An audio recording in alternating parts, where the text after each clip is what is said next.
Hello and welcome to another edition of Fisher Football Focus. I'm your host, James Bailey. This past Saturday, the Cardinals headed out to Buffalo to face the Buffalo State Bengals in an Empire 8 matchup. With both teams struggling out of the gate with 1-2 records, a win would be crucial to getting back on track and in contention in the Empire 8. Let's take a look at the highlights. The Cardinals struggled out of the gate, fumbling the ball away just 3 plays in. The Bengals would take advantage, scoring early on this Aaron Artell touchdown pass to Had Bryant. A blocked extra point would lead the score at 6-0.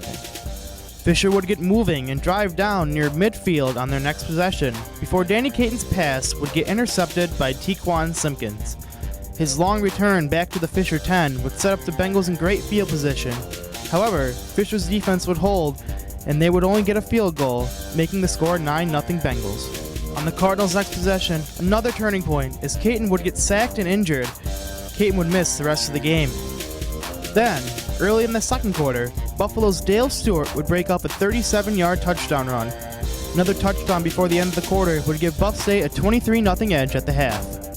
After receiving the opening kickoff of the second half, the Bengals would drive down the field and all but put the game away thanks to this Artell touchdown pass to Steven Johnson to put Buffalo State up 30-0. The Cardinals would avoid getting shut out thanks to Matt Nathan's touchdown pass to Nate Nagoyan with under a minute left to play. However, it would be far too little, far too late, as the Cardinals would fall to a final score of 30-7, dropping them to 1-3 on the season and 1-2 in the Empire 8.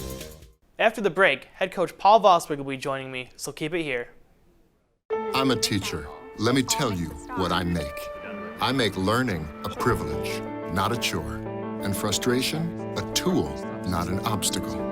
I make working hard seem easy and giving up impossible. I make an old subject feel like a fresh thought and unconventional methods common. I'm a teacher. I make more.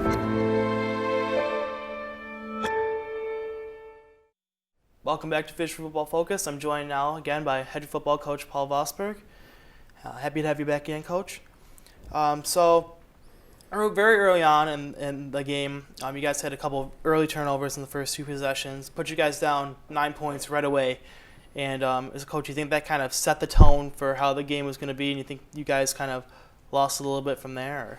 Yeah, I think it was critical for us. You know, we're trying to find ourselves a little bit this year, and we put our defense in 2 bad spots right off the bat. I did think they responded very well. In fact, we had them in the first series. We had them 4th down, and we kind of blew coverage there a little bit. Otherwise, we might have stopped them there. And then we did come back. We started driving down the field a little bit and got it over midfield. Then we unfortunately threw an interception that they returned deep into our territory. And I think our defense really went out and won that series because they forced a field goal and didn't give up a touchdown. So we were only down 9-0 at that time. I really felt at one time we had a chance to get back in that game in the second quarter.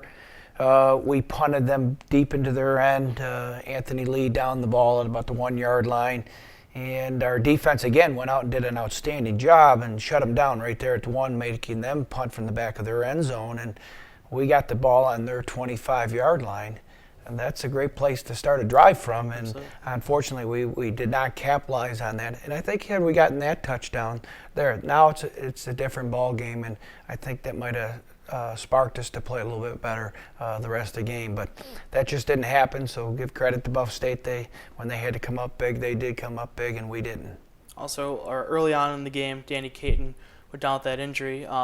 Do you know more on the injury and what it is at this point, what the timetable for him is? We're not sure on any of those. We know he's got a little bit of a shoulder problem. Of course, that's why he didn't come back. It's non-throwing shoulder, and so we'll see. Doctors looking at him. We don't know if he's out for a couple weeks or the season. We're not sure yet at this point. Yeah, it was unfortunate to lose Danny because Danny had won the game the week before, had played well, and again, even on that, you know, if he doesn't get hurt, who knows what happens, and maybe he brings us back and so on. But this week, I know he'll be out this week for sure. And obviously, Matt Nathan he did start the first 2 games, so it's not like he's unfamiliar with the offense. But I assume Caton probably took most of the first team reps in practice last week. So you think that kind of ruined a little bit of the chemistry that Nathan had probably maybe played with those guys so much in the last week or so? Well, yeah, your backup doesn't get as many reps during the week as your starter does, so that hurts a little bit. But, Matt's been in there before. He started a game before, and he's played a lot of football for us, so Matt will be fine. So I mentioned at the end of talking to Coach Kramer last week, Buff State's defense tends to get a lot of takeaways, but at the same time they tend to also give up a lot of big plays. They got their 3 takeaways that they'd been averaging, but your offense was still held to 185 yards. So do you think it was a thing where maybe just a fluke that they didn't give up those big plays, or what do you think the difference was this week than it was, you say, maybe against Morrisville? They gave up over 500 yards. I don't know. They gave up some big plays. They didn't tackle well against Morrisville. Morrisville's got a good running back, and it's one of those things. It goes from week to week, sometimes with games and that, and we didn't play very well, and they played very well on defense against us. 4 of Buff State's offensive drives were 10 plays or more. So, as a coach on the sideline, is it frustrating that your defense is not giving up the big play, but at the same time they can't get the offense off the field, or how does that feel as a coach? Yeah, it is. It's frustrating for the kids too. I mean, they're doing what they're coached to do, and they're trying to make things happen. And unfortunately, the Buff State kids are coached to do things too, and so they made the plays and we didn't, and that's what it boils down to in the game, and that's why we did not win that game. They made more plays than we did. And your defense did do a pretty good job. The biggest offensive threat that Buff State had coming into the game was Trey Jones, and Jones was shut down. He didn't score, only had 63 rushing yards. So as a coach, in a game that not a whole lot did go right, do you look at something like that as a positive moving forward, especially, as you mentioned, going against the Morrisville team next week that has very good running backs? Yeah, I think, and again, I think our defense played, there was moments I thought they played very well and did some nice things for us and that, but they didn't get a lot of help and support. And football's a team game. There's 3 aspects to the game: offense, defense, and special teams, and you have to feed off of each other. And they didn't get anybody to feed off of. And I thought we were going to feed off, like I said before, with the punt, getting it down inside the 1-yard line, and I thought that was going to feed us because the defense fed off of that, but we didn't feed off it offensively and so on. And it takes all 3 aspects of the game to feed off of each other to have a good winning football team. And your rushing game didn't run the ball nearly as much as you normally would have. So this is one of those things where you get down early and you kind of have to start throwing the ball, try to get the big play to get back in the game? No, we just weren't running the ball very well, and so on. We need to be able to run the football, and we need to be able to get Chambers and Fusco going on the ground game. So I guess we'll move on to next week. Morrisville, coached by Coach Kirk Fitzpatrick, played under you here. Have you ever coached against a player that had another head coach that you have that played under you before like this?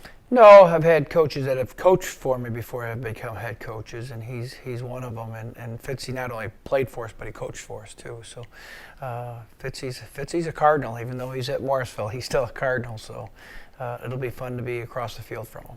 How is it though that that relationship where he obviously came up here, played in offense here, played in this St. John Fisher system is kind of what he came up through, and now kind of leading his own team. Do you see a bit of the stuff that you've preached to your team in the Morrisville team that he's now coaching? Well, I think Fitzy does some things that we've always done here at Fisher, but I'm sure he picked up some things at Utica along the way too. Each coach tries to develop his own little style in that, and Fitzy's done a good job, and he's going to be a tough one to handle on Saturday. So Morrisville, it's kind of been all over the place. Against Buff State, they had over 500 yards of offense, but this past week they struggled against Alfred. So they've been a team that's been a little bit shaky. They're 2-2. They've shown up different things different weeks. So what are you kind of expecting out of Morrisville this week? Do you think you got a plan for the team that showed up against Alfred, the team that showed against Buff State? Well, they're 2-0 at home, so it seems like their 2 wins were on their own home field. So I think they'll come out ready to play. And so on. So I expect them to be ready to play, and they're a good football team. I mean, They beat a good Buff State team, and handily. I thought that they did a great job against them, and so on. That, but they lost also to a good Utica team, and they beat a good St. Lawrence team, and so on. So we're going to have our hands full with Morrisville. Fitzy will have them ready to go. Finally, you guys are 1-2 in the conference right now. In a conference like the Empire that's so competitive, though, that's not technically out of the race. Is this game a must-win, though, if you want to get any sort of postseason? Yeah, we need to start winning football games now. We can't be waiting too much longer to be winning football games. So we need to get back on track and start winning football games. Right. Well, thank you once again for being on, Coach. We'll be glad to have you on again next week. Thank you very much. Coming up next, I'll have running back James Chambers sitting down with me, so stay tuned. Get your ass out. You're not sitting here. Yes, I am. Move. Give it to him hard. No. Every day, kids witness bullying. Why you stabbing me with it? No. They want to help, Ow. but don't know how. Oh, you got... Teach your kids how to be more than a bystander. Visit stopbullying.gov. Welcome back to Fisher Football Focus. I'm joined now by running back James Chambers, and we're glad to have you on, James. Thanks for having me. So this past week, your first 5 offensive possessions ended in 3 turnovers and 2 punts. One of them was a 3-and-out. Do you think the game was kind of a case where you guys kind of struggled early, kind of lost all the momentum, and just really found it tough to recover as the game went on? Yeah, I mean, third play of the game, we had a fumble, turnover, they scored. So we're definitely down from the start of the game. I mean, we were going against the wind so I mean, it was kind of tough to pass against it. We just weren't really executing the details that we needed to be successful. So I mean, that's how we got down early, and I don't know. Yeah, and you guys really did struggle to really move the ball on the ground. You had 7 rushes for 26 yards, and that was the best of anyone on the team. You know, Tony Fusco had 6 rushes, 5 yards. I mean, that definitely not the numbers we're used to seeing from you guys. So do you think it was a matter of you guys kind of start relying on the pass because you're down and just really were never able to really establish the run?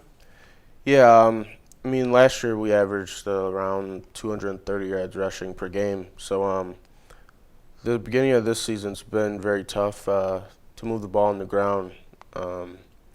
We graduated All-American center, and we lost a senior guard.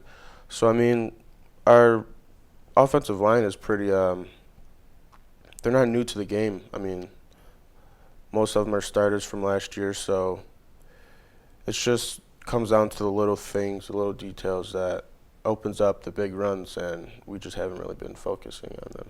You also lost quarterback Tyler Fenty from last year, which is obviously probably big in passing, and you know, have teams focus on him. And staying on the quarterback subject, you guys did end up losing Danny Caton early on in the game. And do you think that kind of ruined your chemistry? I mean, I know you guys have played with Matt Naton early on this season, but I'm sure Caton got most of the offensive starting reps this past week. So was it kind of like a chemistry type of thing? I mean, we've both worked with both of them probably equal amount. So I don't really think it's too much of chemistry. Like I said, I believe it just comes down to the small details, you know, making the right reads, things like that, just small details. So last week you had a big game in the Courage Bowl against Brockport. You had a couple big plays, especially that big reception, 67-yard touchdown reception. And so what kind of, I mean, obviously we talked about a little bit of a low point this week, but that obviously was a pretty big high point. Can you talk about like the feeling it is to put in all the work and then have it all pay off like you did last week? Yeah, I mean, last few weeks of practice we've been going really hard. We've had great practices so far. We look forward to keeping that going. But the Courage Bowl, it's just a great feeling just to be honored to play in the game. And when we win like that, it just lifts us up, and I mean, it's just a great feeling. So you started your college football career at the University of Buffalo, Division I school. Can you describe kind of like the recruiting process? Like was Buffalo your top offer, and that's why you chose to go there originally? Basically was my senior year. during the year I didn't really get too much action with Division I schools, and that was just my main goal out of high school. The University of Buffalo contacted me midway through my senior year, and them and University of Albany basically had the same offer to me. So I basically just decided to go to UB. It was close to home. It was Division I. That's what I wanted to do. So that's basically how I got recruited to go there. UB and Albany were basically my only two Division I places I wanted to go to. Were places like Fisher or other smaller schools coming after you at that time too? Or? Yeah. There was a lot of, Empire 8 teams, D3 teams around this area that contacted me. Although there was a lot that contacted me, I was mainly focused on Division I, so I honestly didn't give too much interest in it, but I'm here now and I'm really happy. So you were talking before the show. You were played DB, defensive back at UB, and you the same side of the ball as now Oakland Raiders linebacker Khalil Mack. Did you know Khalil on the team? Obviously you guys were teammates, but what was your relationship with Khalil, and what was it like being on a team with such an elite player like that? As a freshman coming in, towards the beginning of the year, always going to be new. Didn't really have many friends on the team. Everyone's from all around the country, so you don't know too many people. The freshmen usually stick together towards the beginning. We expand out throughout the season and everything, but between Khalil Mack, we became pretty close. I practiced with him every day. I saw him in school. I saw him over the summer this year. We just said what's up to each other, how we were doing and stuff like that. So, I don't know him too personally, but on the level of if I see him, we'll say hi and ask each other how we're doing and stuff like that. So before last season, you and Kyrie Demos, starting right tackle here, both transferred here. And you mentioned before the show you've known Kyrie since middle school. Do you think it helps out? Obviously, there's a lot about quarterback wide receiver chemistry, but obviously a big thing is running back and offensive line chemistry. And so you think it helps out that you've known Kyrie for so long, that having a guy like that on your offensive line, you think it helps out your performance, that you can feed off of each other? Yeah, it definitely gives me more confidence. We've been playing with each other since middle school, so we can rely on each other knowing that we're going to do each other's job. In high school, he played left tackle, so basically ran to the left a lot just because he was our best lineman and he's good at what he does. So, college has been a lot easier. As my freshman year at UB, I got through it much easier knowing that I had Kyrie because we were roommates also, so it just made everything a lot easier for us. So, this team, I talked to Tony Fusco last week, talked a little bit about how you guys kind of have somewhat differing styles, where Tony usually goes up the middle and you get a lot more receptions and more of a big playback. And we talked about that chemistry you have between you guys. What's your feelings on the way it is between you and Tony, kind of sharing that backfield and kind of leading the offensive attack for this team? Yeah, I believe in high school I kind of had basically the same thing with the dual running backs. I played the same position in high school. I was a slot receiver and running back. So now I'm not doing anything much different. I believe that Tony, being a power back as he is, it helps open up the outside runs for me, and vice versa. We can do a little of both, each of us. But he's more of a power runner. I'm probably more of a speed back / receiver type of guy. But that's what I've been playing my whole life. So I like it when we're both in the game because game planning, you can't really game plan on one of us when we're both in the game at the same time. So I believe it opens up more opportunities for offense. And there are a lot of those formations where it'll be the quarterback and then you two will be on either side of them. And on those type of formations, are there any sort of plays set up where you guys may both get the ball and it's just kind of a split decision at the line, or? Yeah, we have a lot of read options.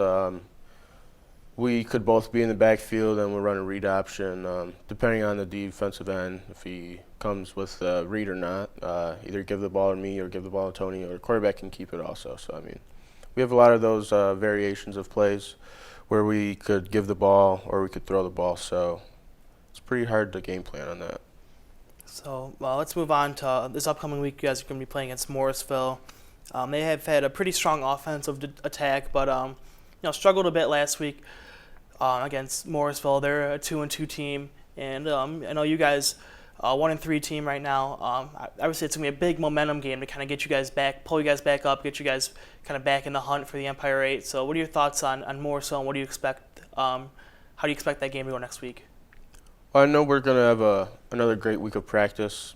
I know we're capable of winning. All the games that we've lost, we've been capable of winning them, but we just fall short, and it just comes down to the mentality. We just have to have a higher intensity this week, focus on our jobs, do our 1/11th, and we'll be successful. All right. Well, thank you very much for being on the show. I'll wish you the best of luck this upcoming weekend. Thank you. Coming up next, we have defensive coordinator Mike Fox on, so stay tuned. There's one thing you can never have sex without. It's not something you buy. Or something you take. In fact, there's only one way to get it. It has to be given to you freely. It's consent. Because sex without it isn't sex. It's rape. Consent. If you don't get it, you don't get it. It's on us to stop sexual assault. Learn how and take the pledge at itsonus.org. Welcome back to Fisher Football Focus. I'm joined now by defensive coordinator Mike Fox, and we're glad to have you on the show, Coach. Hey, thanks for having me. So obviously this past week didn't go quite the way I'm sure any of the coaching staff would have wanted to go. Can you describe what you saw from your end, though, on the defensive end, giving up those 30 points? Yeah, it was a combination of things. I think bad coaching by my part was one of them during the week. I really have to try and find a way to just make it easier on our kids and just kind of let them play football, because we do have some good football players. And on my end, there was a little too much thinking going on out there, a little less playing than we need to do, and just fundamentals. We need to get better at tackling and reading our keys and just playing good, smart football. And hopefully here in the next few weeks we can handle those and just get better. Now, I know that the offense turned the ball over a few times early on, had a couple early 3-and-outs. Does that put a lot? Does it put a lot more pressure on you as a defense to really shut them down when your offense is struggling like that early on? Well, I think our attitude is we actually, I wouldn't say enjoy those moments, but we really want to thrive in those moments. You know, if our team is counting on us to make a big play, I think our guys, we've always in the past really thrive in those moments and enjoy those moments, and we want to step up, big for our team, whether it's offense, defense, special teams. And so we need to do a better job of defense is turning the momentum, and really in the first few games we haven't done a good job of forcing turnovers. It's kind of been the other way around. So we need to take the ball away from the offense and give our offense some good field position and kind of switch that luck, I guess you'd say, around. Buff State, they had their quarterback Aaron Artell only had 210 yards coming into the game, no touchdowns, and he nearly matched that with 199 yards and 3 touchdowns last game. Do you think it was a thing where, I know that you guys were focused on shutting down Trey Jones, and for the most part you guys did, but do you think it was something that you made a focus too much on shutting down the run and maybe weren't thinking so much about the pass, or what do you think opened up? Do you think Artell just had a great game? Yeah, well, I think their coaches did a really nice job. He is a smaller quarterback, so they rolled him out of the pocket, and he's athletic.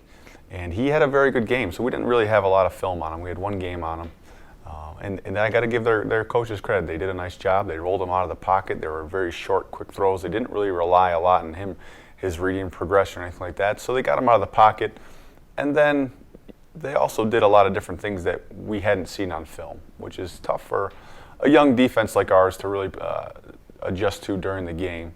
So we had a game plan going in based on what we saw on film. They did do some adjustments during the game and came out with some new things, new looks that we hadn't really practiced for. So it was our job, and I think the second half showed we did adjust a little bit better in the second half and did a little better job in the second half. But we needed to, on my end, we needed to do a better job earlier on to stop him and contain him in the pocket a little bit more.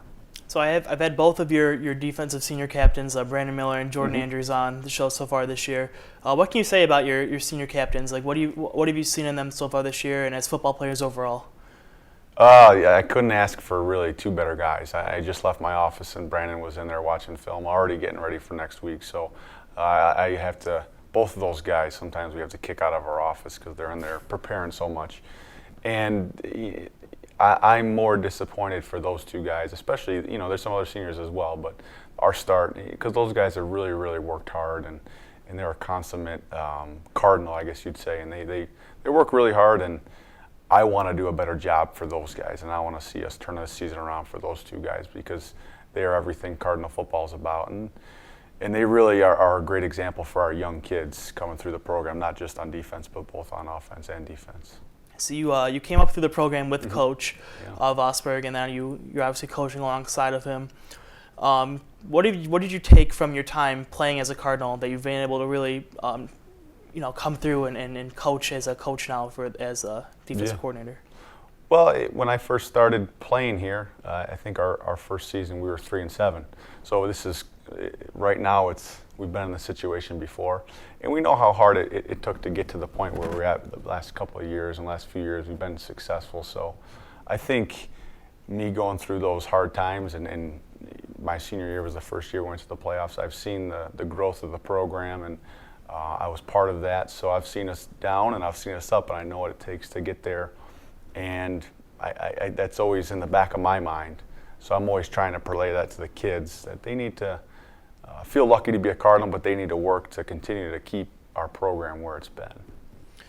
So you graduated in 2005, so you've been with the program for 14 years. Did you always think that you were going to become a coach right after you left school, or was that just something that kind of fell in your lap? No, I was actually a communication major. I wanted to be a sports photographer, and actually got a job right before graduation and did that through the summer. Hated every minute of it. And they offered me an opportunity to come back and coach, and I grabbed it, and I was lucky enough that a position came open. Defensive coordinator left. I was hired as a defensive coordinator when he went to Utica, and it's just been a blessing so far, to be at my alma mater. And it's nice coaching at a place that you really care about and really love and respect the program. So coaching against Morrisville next week, Coach Fitzpatrick. You were teammates with Coach Fitzpatrick. So how do you take that relationship you've known Coach Fitzpatrick for so long? How do you take that as a competitor now, kind of like a much different angle than it was obviously a decade ago when you're playing with him? Yeah, well, Fitzy, we call him. We were both captains together, both played together, so we kind of came in at the same time, and I just have nothing but respect for him. He's an outstanding coach. He was when he was here. He was when he went to Utica. Now he's doing a great job with that program. I think he's quadrupled their wins in the last 2 years. So he is, I like to think that I'm competitive, but I think he might be a little bit more competitive than I am, so it should be a good battle, and I look forward to going against him. And it's always a fun week going against not only a friend, but a great coach and competitor. In Morrisville, against Buffalo State, they had 562 yards of offense. Not quite as explosive last week, and I lost to Alfred, but what do you see in Morrisville's offense that you think that your defense is going to be able to take advantage of? Oh boy, well they do a lot of different things, and they are athletic, so they like to get their athletes in space. They have a very, very accurate quarterback with a strong arm. They have really two excellent tailbacks, and they have one or two really good wide receivers. So they do a good job of getting the ball to their skill guys in space, and they still run the football very, very effectively. So I'm working on it this week. I'm working on it today, and we'll find out, and we'll gather a plan together and try and attack whatever weaknesses we see. But so far, there's not a lot of them, so we got our hands full this week. All right, well, thank you very much for being on, Coach. Okay. We're glad to have you. That's all the time we have for you today. Be sure to join us next week when the Cardinals head to Morrisville to take on the Morrisville State Mustangs. For Cardinal Television, I'm James Bailey. Catch you next time.